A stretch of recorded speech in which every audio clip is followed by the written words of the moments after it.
से कम। मैंने अभी आपको क्या सिखाया? मैंने आपको सिखाया कि 3 साल के लिए गोल्डन रेशियो 3:3:1 है।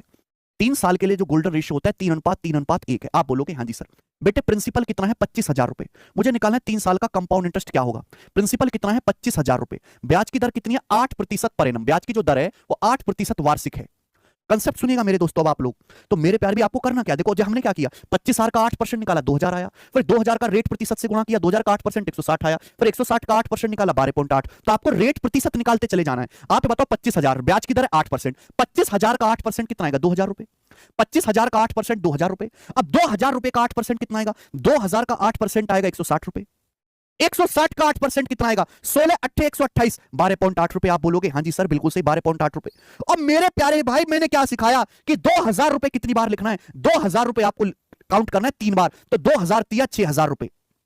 160 रुपए कितनी बार आपको लिखना है, कितनी बार काउंट करना है? 3 बार, 160 तिया 480 रुपए। 12.8 रुपए कितनी बार आपको काउंट करना है? 1 बार। 12.8 की 1 में गुणा कर दो, 12.8, इन तीनों को जोड़ दो बेटे, ये टोटल कैलकुलेशन 3 साल के कंपाउंड इंटरेस्ट की होगी। इस तरीके में इस बात में और इस बात में कोई फर्क नहीं है, बस यहां लिखना ज्यादा पड़ता है, यहां लिखना कम पड़ता है, यही है मेरे दोस्तों। टोटल को अगर मैं जोड़ूंगा तो 6,492.8 रुपए 3 साल के कंपाउंड इंटरेस्ट आ जाएगा।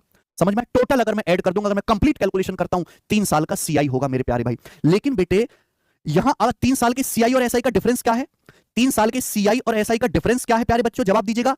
तो बेटे ये जो पहली कैलकुलेशन है ये तो 3 साल का सिंपल इंटरेस्ट है। जो पहली कैलकुलेशन है ये क्या है भाई? ये 3 साल का साधारण ब्याज है 6,000 रुपए। अगर प्रिंसिपल 25,000 है, ब्याज की दर 8% है, तो 3 साल में 25,000 का 24%, 6,000 रुपए सिंपल इंटरेस्ट मिलेगा। तो बेटा यहां से जो बाद के दो रेशियो से जो कैलकुलेशन होगी यही 3 साल के सीआई और 3 साल के एसआई का डिफरेंस है। यानी कि अगर मुझे 3 साल के सीआई और 3 साल के चक्रवृद्धि ब्याज, 3 साल के साधारण ब्याज का अंतर निकालना है, तो मुझे केवल बाद की दो कैलकुलेशन पे ध्यान देना है। यानी कि बेटे 160 का 3 गुना, 160 का 3 गुना प्लस 12.8 का 1 गुना, यानी कि टोटल जब मैं जोड़ूंगा तो 492.8 रुपए 3 साल के सीआई 3 साल के एसआई का अंतर आ जाएगा मेरे प्यारे भी। इससे बेस्ट तरीका नहीं है कोई करने का, बताओ।